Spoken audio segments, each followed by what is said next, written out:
वर्ष 18-19 कहता है, अब बीती बातों को, बीती घटनाओं को स्मरण मत कर, प्राचीन बातों पर मन मत लगा। देख, मैं एक नई बात करता हूँ, वो अभी प्रकट होगी। क्या तुम उससे अनजान रहोगे?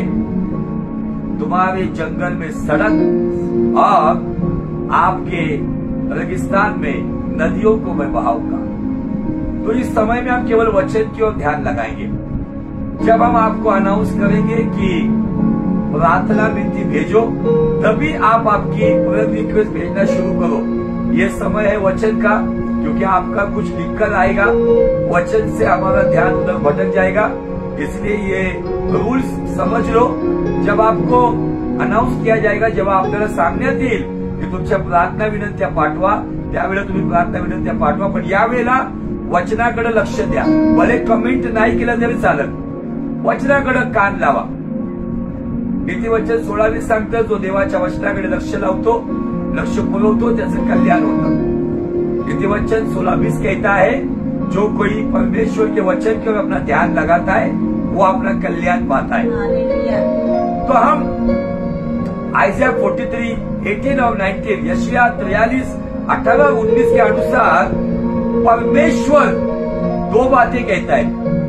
बीती घटनाओं को याद मत कर, प्राचीन बात पर मन मत लगा, तब मैं तेरे लिए एक नई बात करूंगा जो अभी प्रकट होगी।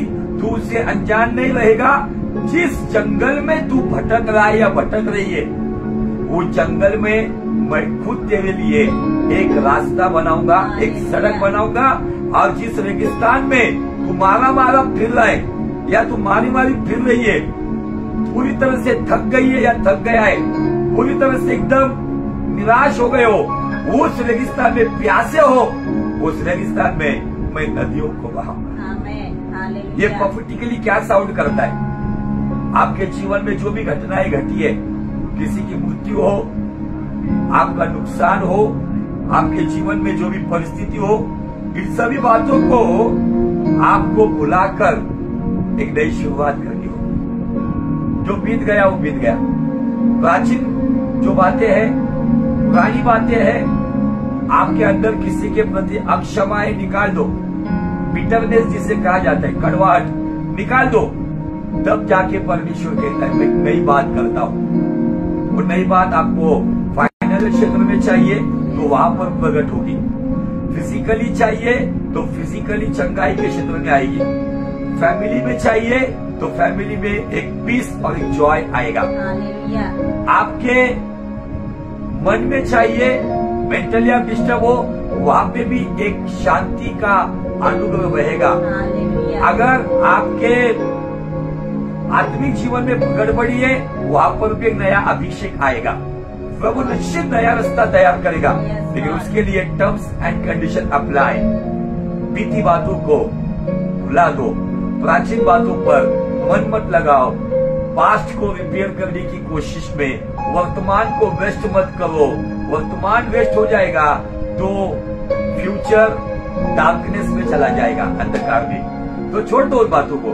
तो इस वचन के आधार पर हमने कल एक कैरेक्टर को देखा है, जो मार्क रचित सुसमाचार, गॉस्पेल ऑफ मार्क, उसके 3 अध्याय वचन 1 से आगे जब हम देखते हैं कि यीशु मसीह आराधनालय में आया है और वहां पे शायद हजारों लोग होंगे, लेकिन उस हजारों लोगों में एक व्यक्ति है जो हजारों लोग उसको जानते हैं। अब वो हजारों लोगों को जानता है, क्योंकि एक ऐसा व्यक्ति है जो आराधनालय में, चर्च में, परमेश्वर की उपस्थिति में, उसके जीवन में ऐसे हालात है, श्रापित दशा है, सूखा हुआ हाथ है।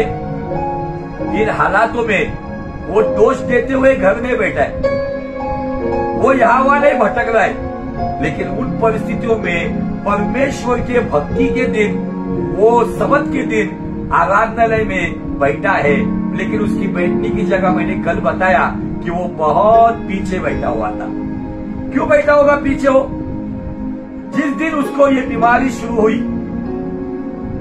शायद जिस दिन यीशु मसीह आया उसके 5 साल पहले उसको बीमारी की ये शुरुआत हुई।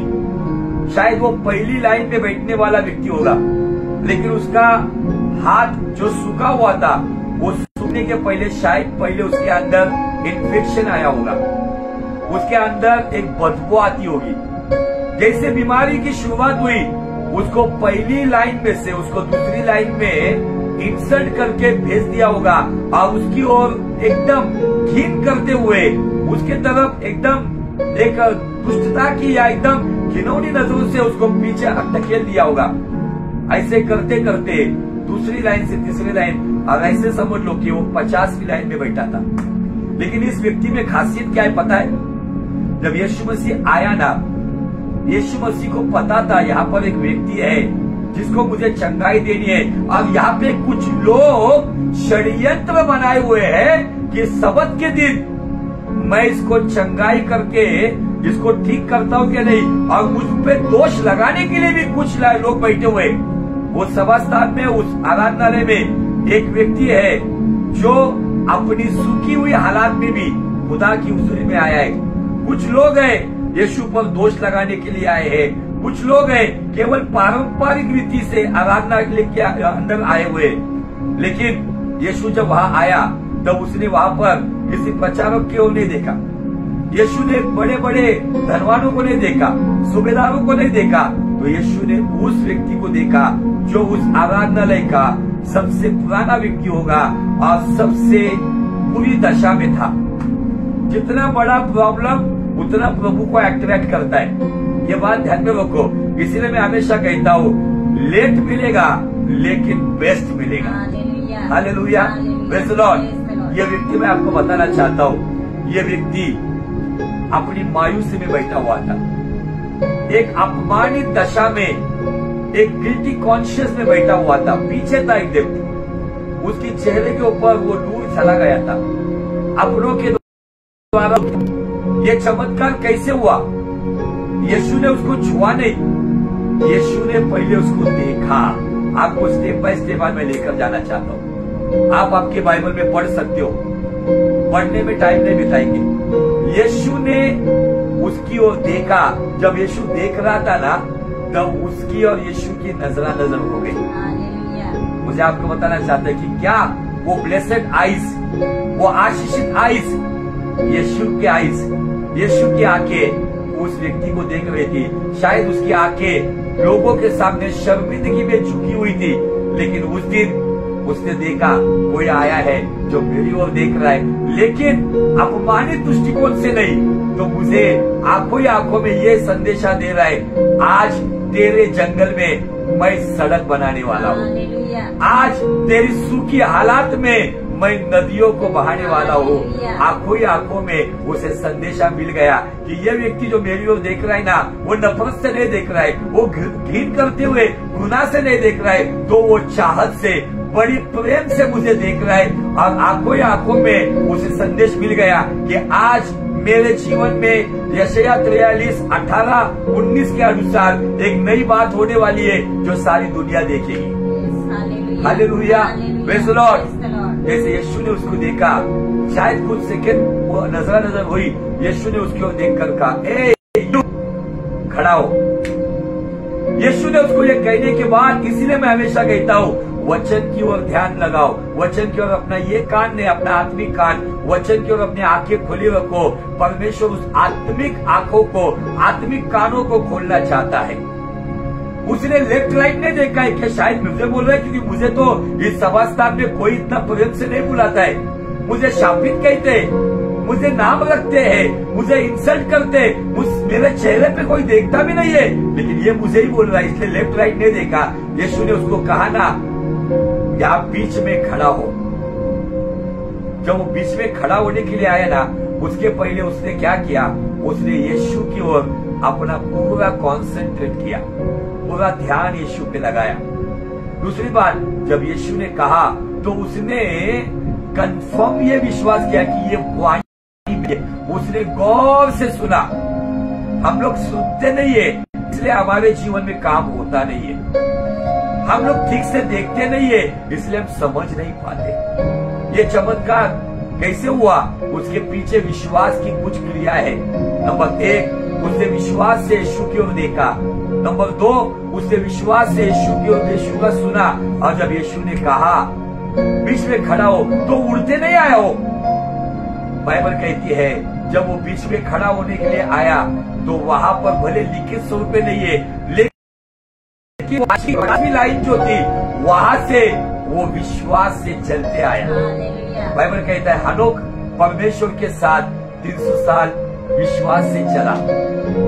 विश्वास से चलने की नौबत आज हम पर आई है। विश्वास क्रिया के बिना मरा हुआ है, जैसे शरीर आत्मा के बिना मरा हुआ है। उसने सुना, उसने पहले देखा, उसने गौर से सुना, और जैसे यीशु ने कहा उस जगह पे खड़ा हुआ, उस दशा में विश्वास से खड़ा हुआ। और वहां पर चौथी बात, वो विश्वास से हर एक कदम बढ़ाते हुए यीशु की ओर देखते आ रहा था, वो लोगों की ओर नहीं देख रहा था। अगर वो लोगों की ओर अगर देखता होगा तो शायद जो लोगों ने अपमानित किया उसको प्राचीन बातें याद आती होगी और उसका मन वहां पे लगता था और शायद वो मायूस हो जाता था, है ना। इसलिए यीशु के पास वो देख रहा था, यीशु का वो सुन रहा था। यीशु का सुनने के बाद वो सडनली खड़ा हो गया और यीशु की ओर देखते हुए वो चल रहा था। इसलिए पौलुस कहता है हम आंखों से दिखते हैं वैसे नहीं, तो हम विश्वास से चलते हैं। वो यीशु की ओर देख रहा था और हर एक कदम कॉन्फिडेंस से बढ़ा रहा था। अगर लेफ्ट राइट देखकर अगर चल रहा था तो लेफ्ट राइट देखकर वो लोग थे जिन्होंने उसको अपमानित किया था, इंसल्ट किया था, जलील किया था, शायद उन लोगों को देखकर कभी कभी हमारा ऐसा ही होता है। हम प्रभु की ओर आते हैं लेकिन लोगों को देखते हैं और लोगों की जली कटी बातों को याद करते हैं, लोगों का विश्वासघात याद करते हैं, लोगों ने जो हमें धोखाधड़ी की वो याद करते हैं, रिश्ते नातों में जो है वो याद करते हैं। और यीशु के पास जाने से पहले फिर से एक बार हम मायूस होके बैठ जाते हैं। ये वैज्ञानिक संदेश दे रहा है। क्या दे रहा है? यीशु की ओर विश्वास से देखो, यीशु का सुनकर विश्वास से खड़े हो जाओ। यीशु का सुनकर विश्वास से खड़े होने के बाद यीशु की ओर देखते हुए विश्वास से चलो। और वो जब चल रहा था यीशु भी उसको स्माइल दे रहा था, आजा बच्चे, आज तेरे रेगिस्तान पे कितने सालों से तू सूखा है, मैं तेरे अंदर आशीष की नदियों को बहाऊंगा। जब वो विश्वास से यीशु की ओर देख के चलते आ रहा था, उसके जिंदगी में उसने इतना समय किसके पास नहीं देखा। उसके लिए ब्लेसेड टाइम था, दुनिया बनाने वाला उसको वो बड़ी आंखें भर के देख रहा था। जैसे कोई व्यक्ति अंतिम समय में कहता है मुझे आंखें भर के तुझे देखना है, जी भर के मुझे देखना है, वो यीशु के पास जाने तक वो जी भर के यीशु को देख रहा था। आज लोगों के पास टाइम नहीं है यीशु के पास देखने के लिए। मैं मूर्ति के लिए फोटो के पास देखने की बात नहीं कर रहा हूँ, आत्मा में यीशु को देखने का समय, उसके साथ संगति का समय, वो हर एक कदम विश्वास से बढ़ा रहा था। और बराबर वहाँ पे बाइबल कहती है यीशु ने कहा बीच में खड़ा हो, वो यीशु के शायद दाहिनी ओर जाके खड़ा हो गया होगा।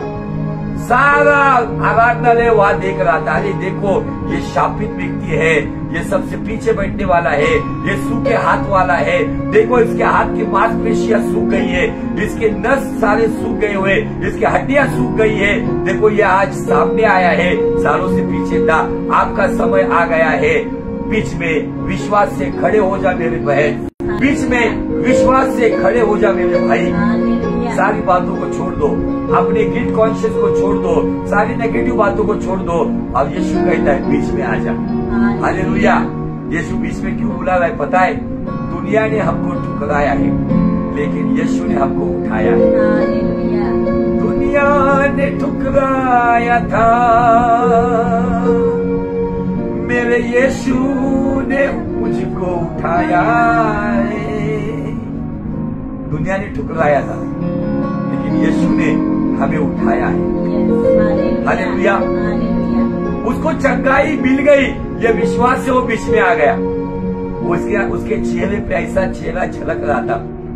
सब लोग जो फर्स्ट रो में बैठे हुए थे, जो अपने आप को बड़े धर्मी समझते थे, धर्म का पालन करने वाले धर्म के ठेकेदार बैठे हुए थे, शायद शास्त्री और फरीसी बैठे हुए थे, याजक महायाजक बैठे हुए थे, वो लोग गुस्से से लाल बबूला हो गए थे, लेकिन ये व्यक्ति आनंदित था क्योंकि वो यीशु की दाहिनी ओर खड़ा था। हालेलुया। बाइबल कहती है यीशु ने उसको बीच में बुलाया। उसके बाद बीच का टॉपिक है, यीशु ने उन लोगों को गुस्से से देखा जो यीशु को दोष लगाकर उसको वहां पर उसके ऊपर कुछ इल्जाम लगाकर उसका न्याय करने वाले थे। यीशु ने उनको गुस्से से कहा, उनको एग्जाम्पल दिया कि अगर आपका जानवर सबत के दिन अगर कहीं गड्ढे में गिरता है तो क्या आप उसको निकालोगे नहीं? सबत के दिन में ऐसा कौन सा नियम दिया था? क्या सबत के दिन का ये नियम था कि आप किसी को हेल्प नहीं कर सकते, अपना काम नहीं कर सकते? यीशु अपना काम करने के लिए नहीं आया था, यीशु पिता का काम करने आया था। और मुझे आपको बताना है, वो सबत का प्रभु है, नियम बनाने वाला सरकार वो है, और नियम तोड़ने की ताकत उसमें है। उसको कोई नियम बांध नहीं सकता। सबत का प्रभु वो बन गया। लोगों को इस धर्म के पारंपरिक इस कर्मकांड से उसने बाहर निकालने के लिए सबत के दिन उस व्यक्ति को यीशु ने देखा। और क्या कहता है यीशु? अपना हाथ ऊपर उठा। यीशु ने उसको क्या कहा? अपना हाथ ऊंचा उठा। आइए मराठी में उसी वचन को पढ़ेंगे, एक ही पॉइंट पढ़कर हम कुछ बातों को समझ लेंगे। क्या कहता है उस वचन में बाइबल में? मरकुस का 3 अध्याय। Thank you Jesus, thank you master.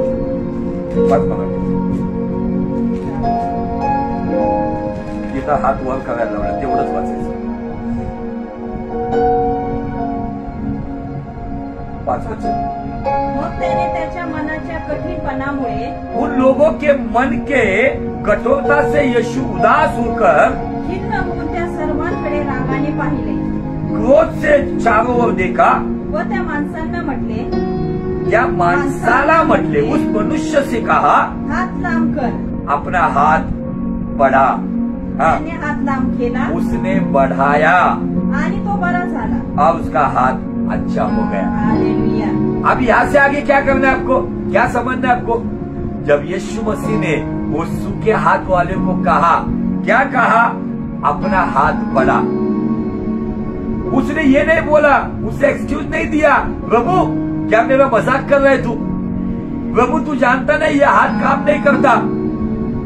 उसने ये सोच लिया कि इस आराधनालय में, भरी सभा में जो मुझे देख सकता है, जो मुझे बुला सकता है, जो मुझे खड़ा कर सकता है, जो मुझे हियाव देके उसके पास आने के लिए चला सकता है, जो मुझे अपनी दाहिनी ओर सम्मान देकर मुझे अपनी दाहिनी ओर बीच में खड़ा कर सकता है, तो उसके शब्द काफी है। उसने केवल उसको देखकर, बाइबल कहती है, उसने अपना हाथ बढ़ाया और उसका हाथ अच्छा हो गया या चंगा हो गया। आज आप बीच में आओ, लेकिन आज यीशु क्या कह रहे हैं? अपना हाथ मेरी ओर बढ़ाओ। Hallelujah, praise the Lord. आज आपको, आज की रात इन सारी प्राचीन बातों को भुलाकर, सारी बीती हुई घटनाओं को भुलाकर, आज आपको यीशु के करीब आकर अपने हाथ उठाकर कहना है, प्रभु मैं आया हूँ, मुझ पर दया कर, मेरे जीवन में काम कर। बाइबल कहती है यीशु ने उसको छुआ नहीं, यीशु ने वहां पर उसके हाथों के ऊपर अपना हाथ घुमाए नहीं। ये व्यक्ति हमें एक शिक्षा दे रहा है, ये व्यक्ति हमें एक संदेश दे रहा है। क्या संदेश है? वो कहता है कि यीशु ने मुझे कहा, मैंने वो किया।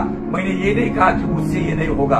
कभी कभी हम आज्ञा पालन करने में कहते हैं, प्रभु मैं कमजोर हूँ, प्रभु मैं कर नहीं सकता हूँ, मैं नाकाम हूँ। करने से पहले हम बहुत सारे एक्सक्यूज और कारण देते हैं। इस व्यक्ति ने कोई कारण नहीं दिया, उसने समझ लिया कि भरी सभा में ये मुझे बुला रहा है, मुझे बीच में खड़ा कर रहा है। इसने अगर कहा है तो मुझे हाथ बढ़ाना है। प्रभु ने कहा है आज आपके उस सूखी परिस्थिति को मेरी ओर बढ़ाओ। उसका सूखा हुआ हाथ उसने यीशु की ओर बढ़ाया। आपकी सूखी हालात को, आपके प्रॉब्लम को, आपकी समस्याओं को, आपके जीवन के हर एक प्रॉब्लम को यीशु की ओर बढ़ाओ। आप बढ़ाओगे, वो प्रॉब्लम जो सूखे हुए वो अच्छे हो जाएंगे। आज मैं आपको बताना चाहता हूँ, आपकी बरकत सूखी हुई है, आओ उन क्षेत्रों को यीशु की ओर बढ़ाओ। वो सूखी हुई बरकत को हरियाली में लेकर आएगा। आपका सम्मान सूखा हुआ है, आपने बहुत कुछ किया, लेकिन अभी भी अपमानित नहीं हो रहे। आपकी घर की शांति सूख गई है, आपकी मन की शांति सूख गई है, आपका मन का आनंद सूख गया है। परमेश्वर कहता है, मूसा को कहा तेरे पास क्या है? लकड़ी ला मेरे पास, मैं उसका इस्तेमाल करूंगा। उस बच्चे को क्या कहा? क्या है तेरे पास? 5 रोटी ला मेरे पास। तुम्हारे पास जो है ना, भले वो दुनिया की दृष्टिकोण में तुच्छ दशा की चीज है, लेकिन उसी को परमेश्वर अच्छा बनाता है। बाइबल कहता है उसका हाथ अच्छा हो गया। उसके पहले उसका हाथ दुनिया की दृष्टि में गंदा था, दुनिया की दृष्टि में शापित था, सूखी लकड़ी के जैसे था, लेकिन वो सूखी लकड़ी का हाथ अच्छा हो गया। क्यों हुआ? उसने कारण नहीं दिया, उसने अपना हाथ यीशु की ओर बढ़ाया, उसने यीशु की ओर अपना ध्यान लगाया। वो समाज की ओर नहीं देख रहा था, लोगों की ओर नहीं देख रहा था, कौन क्या कह रहा है कौन क्या नहीं कह रहा है ये नहीं देख रहा था, उसने यीशु की ओर हाथ लगाया। लेकिन उसकी महत्वपूर्ण विश्वास की क्रिया क्या थी पता है? उसकी महत्वपूर्ण विश्वास की क्रिया ये थी कि वो उस आखिरी बेंच में बैठा था, वहां पर से वो खड़ा हो गया। आपको भी खड़ा होना है, खड़े होकर आपको यीशु के पास आकर बीच में खड़ा होना है। बस वही करो जब यीशु आपको जो कहेगा, आपको वचन के अनुसार वो करना है। परिस्थिति बदल जाएगी। आपको किसी प्रॉफिट के पास जाने की जरूरत नहीं है, आपको किसी स्पेशल व्यक्ति के पास जाने की जरूरत नहीं है। प्रभु आपसे डायरेक्टली कम्युनिकेट करेगा, प्रभु आपको डायरेक्टली संपर्क करेगा और आपके साथ बात करेगा। हालेलुया। आज मैं यहाँ पे रुकता हूँ इस व्यक्ति के जीवन पर, लेकिन कल से इस व्यक्ति का जीवन लेकर हम अपने जीवन को देखेंगे। हम कौन सी दशा में बैठे हैं, हमें कौन सी दशा में उठना है और कहाँ आना है। बहुत सारी अद्भुत बातें परमेश्वर आपसे करेगा। ये व्यक्ति चंगा क्यों हो गया? उसने यीशु के वो विश्वास से देखा, उसने यीशु की वाणी पर ध्यान से विश्वास से सुना, उसने यीशु ने जो आज्ञा दी उस आज्ञा का पालन करते हुए उठा, उस आज्ञा पालन करते हुए विश्वास से चलते हुए यीशु के पास आया। वो यीशु के सामने बीच में खड़ा हो गया। उसने यीशु की आज्ञा को पालन करते हुए अपनी परिस्थिति को उसके सामने बढ़ाया और वो सूखी हुई परिस्थिति बदल गई। हालेलुया। आज की रात आपकी भी परिस्थिति बदल जाएगी, आपकी भी हालात बदल जाएगी। उसकी सूखी हुई हालात थी, उस हालात को यीशु के सामने रखा, हालात को बदलने वाला उसके सामने खड़ा था। हालेलुया। चिंता मत करो, खुदा